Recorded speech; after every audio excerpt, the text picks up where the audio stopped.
بسم اللہ الرحمن الرحیم۔ قرآن مجید کے اندر اللہ تعالیٰ فرماتا ہے کہ جو کوئی بھی اللہ تعالیٰ سے ملنے کی توقع رکھتا ہے تو اسے معلوم ہونا چاہیے کہ اللہ کا مقرر کیا ہوا وقت آنے ہی والا ہے اور اللہ سب کو سنتا اور جانتا ہے۔ یہ آخری جو اس میں بات کہی گئی کہ اللہ سب کو سنتا اور جانتا ہے، اس کا مطلب یہ ہے کہ جو شخص اللہ سے ملنے کی توقع رکھتا ہے، اللہ سے ملنے کا خواہش مند ہے، تو اللہ تعالیٰ اس اپنے بندے کو یہ تسلی دیتا ہے، اس کے دل کو تسکین دیتا ہے، سکون دیتا ہے کہ تو گھبرا مت، تجھے کسی بھی طرح کا رنج اور غم نہیں ہونا چاہیے کہ مرنے کے بعد میرے ساتھ کیا بنے گا، بلکہ اللہ تعالیٰ اسے یہ تسکین کرتا ہے، اپنے چاہنے والوں کو یہ دلاسا دیتا ہے، ان کی حوصلہ افزائی کرتا ہے کہ گھبراؤ مت، تمہاری دل کی کیفیت پہ اللہ تعالیٰ خوب واقف ہے، اور اللہ تعالیٰ تمہارے اعمال سے بھی واقف ہے کہ تم کس نیت سے اعمال کرتے ہو اور کیسے اعمال کرتے ہو،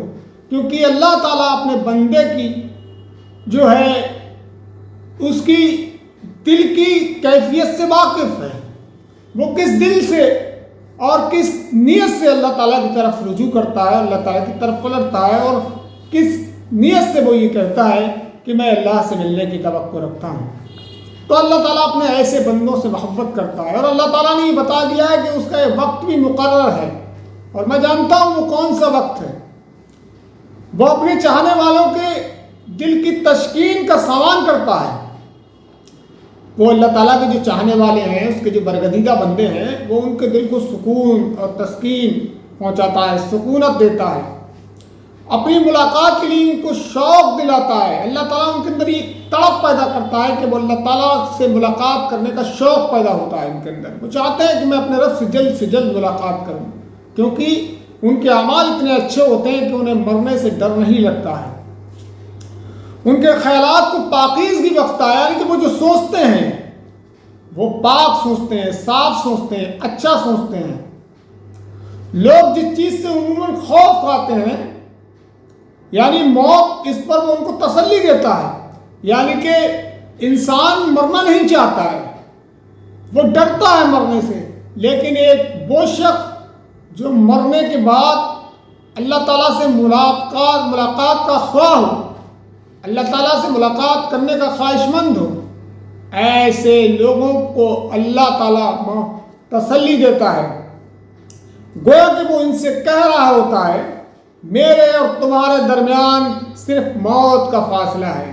اللہ تعالیٰ گویا کہ اپنے بندے سے یہ کہہ رہا ہے کہ گھبرانے کی ضرورت نہیں ہے، تو بہت جلد مجھ سے ملنے والا ہے، تیری اور میری ملاقات کے بیچ میں اگر کوئی چیز حائل ہے تو بس موت، لیکن اس کا ایک وقت مقرر ہے، اس وقت تک تجھے صبر کا دامن تھامے رہنا ہے، لیکن عنقریب تیری ملاقات تو مجھ سے ضرور ہوگی۔ یہ ایک مومن کی دل کی کیفیت ہوتی ہے۔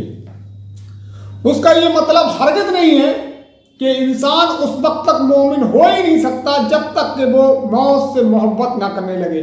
اس کا یہ مطلب نہیں ہے کہ جو انسان موت سے محبت نہیں کرتا ہے وہ مومن نہیں ہے۔ مطلب یہ ہے کہ جو شخص اللہ تعالیٰ سے ملاقات کا خواہ ہوتا ہے، ملاقات کا خواہش مند ہوتا ہے، وہ موت کا انتظار کرتا ہے۔ زندگی سے محبت تو انسانی جبلت کا حصہ ہے، یعنی کہ ہر شخص چاہتا ہے کہ میں زندہ رہوں۔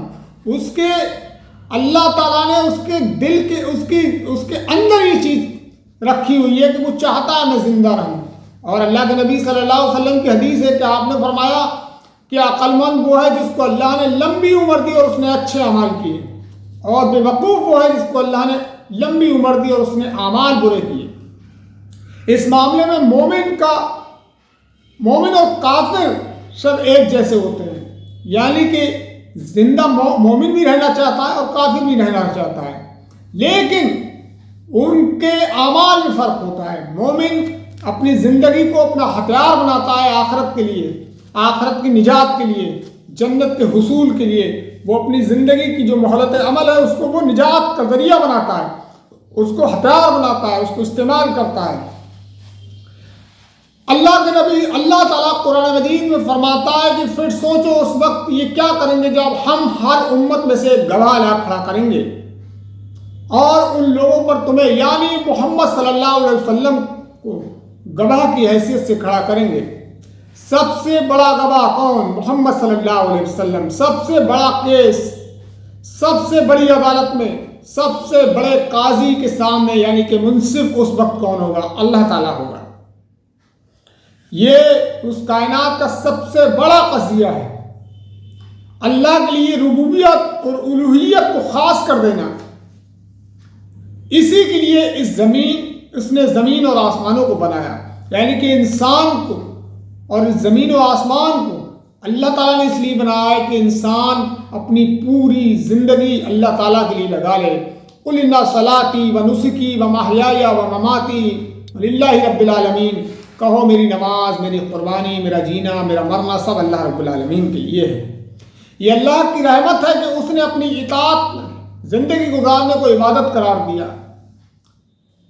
رزق حلال کے حصول کو عبادت قرار دیا، بیوی کے منہ میں لقمہ ڈالنے کو عبادت قرار دیا، پڑوسی کے ساتھ حسن سلوک کرنے کو عبادت قرار دیا، راستے سے تقلید دہ چیز کو ہٹانے کو عبادت قرار دیا، کسی انسان سے مسکرا کر ملنے کو عبادت قرار دیا، یہاں تک کہ بیوی کے ساتھ شاباشی کو بھی عبادت قرار دیا۔ صحابہ کرام رضوان اللہ اجمعین کو اس پر حیرت ہوئی، چنانچہ انہوں نے آپ صلی اللہ علیہ وسلم سے دریافت کیا، ہم میں سے ایک شخص اپنی شہوت پوری کرتا ہے، کیا اس میں بھی اس کو اجر ملتا ہے؟ اللہ کے رسول صلی اللہ علیہ وسلم نے جواب دیا، بھلا بتاؤ اگر وہ حرام طریقے سے شہوت پوری کرے تو کیا گناہ نہ ہوگا؟ صحابہ نے کہا ضرور ہوگا۔ تو نبی صلی اللہ علیہ وسلم نے اس کے جواب میں فرمایا کہ جب تم اپنے نفس کی تسکین کے لیے ایک جائز طریقہ استعمال کرتے ہو تو اللہ اس پر کیوں تمہیں اجر نہ دے؟ دیکھیے اللہ کی رحمت، اللہ کی محبت۔ سب سے بڑا گواہ نبی صلی اللہ علیہ وسلم نے حضرت عبداللہ بن مسعود سے فرمایا مجھے قرآن پڑھ کر سناؤ۔ ابن مسعود نے کہا اے اللہ کے رسول صلی اللہ علیہ وسلم میں آپ کو قرآن کیسے سناؤں جبکہ یہ آپ پر ہی نازل ہوتا ہے؟ تو نبی صلی اللہ علیہ وسلم نے جواب دیا میں اسے کسی دوسرے سے سننا چاہتا ہوں۔ چنانچہ ابن مسعود رضی اللہ عنہ نے سورہ نساء پڑھنی شروع کی۔ جب اس آیت پر پہنچے جس کا ترجمہ یہ ہے پھر سوچو کہ اس وقت یہ کیا کریں گے جب ہم ہر امت میں سے ایک گواہ لائیں گے اور ان لوگوں پر تمہیں یعنی محمد صلی اللہ علیہ وسلم کو گواہ کی حیثیت سے کھڑا کریں گے۔ تو آپ صلی اللہ علیہ وسلم کی آنکھوں میں آنسو آ گئے۔ آپ صلی اللہ علیہ وسلم نے ابن مسعود سے کہا بس کرو بس کرو بس کرو، یعنی اب بس رک جاؤ، اتنا ہی کافی ہے۔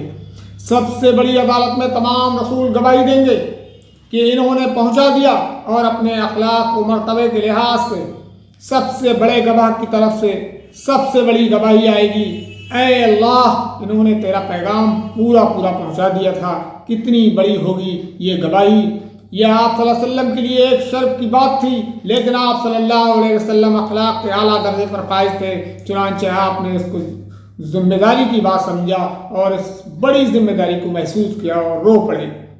اللہ تعالیٰ ہم سب کو اس آخرت کی فکر کرنے کی توفیق عطا فرمائے، اس دن کے لیے محنت کرنے کی توفیق عطا فرمائے، کیونکہ یہ زندگی بہت تھوڑی ہے، اس کے بعد کوئی دوسری زندگی اس دنیا پر عمل کرنے کے لیے ملنے والی نہیں ہے۔ اس کے بعد اب جو زندگی آئے گی وہ آخرت کی زندگی ہوگی، حساب کتاب کی زندگی ہوگی اور بدلے کا دن ہوگا۔ وہ اس انسان نے جیسے عمل کیے ہوں گے ویسا اسے بدلہ ملے گا۔ اللہ تعالیٰ ہمیں نیک اور صالح عمل کرنے کی توفیق عطا فرمائے۔